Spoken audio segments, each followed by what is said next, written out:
இன்றைய வேதவசனம் மத்தேயு 24:13.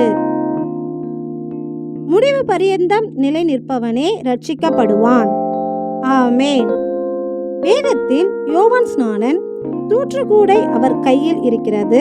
அவர் தமது களத்தை நன்றாய் விளக்கி கோதுமையை தமது களஞ்சியத்தில் சேர்ப்பார், பதரையோ அவியாத அக்கினியினால் சுட்டெரிப்பார் என்று நம் கிறிஸ்துவை குறித்து சொல்லுகிறான். இந்த வார்த்தையின்படி நம் கிறிஸ்து அவருடைய களமாகிய அவர் திரு சமூகத்தில் நிலைத்து நிற்கும் கோதுமையை மட்டும் அவருடைய களஞ்சியமாகிய பரலோகத்தில் சேர்ப்பார்.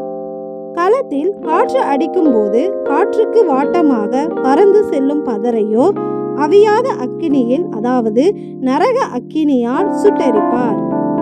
அதுபோல அவருடைய சமூகத்தில் இருக்கும் நாமும் நம் வாழ்க்கையில் காற்று போல பிரச்சனை போராட்டம் வரும்போது அவருடைய களமாகிய அவர் சமூகத்தை விட்டு விலகுகிற பதரை போல் இராமல், என்ன நடந்தாலும் அவருடைய களத்திலே தங்கி இருக்கும் கோதுமை போல இருந்தால் நாமும் அவருடைய களஞ்சியமாகிய பரலோகத்தில் சேர்க்கப்படுவோம்.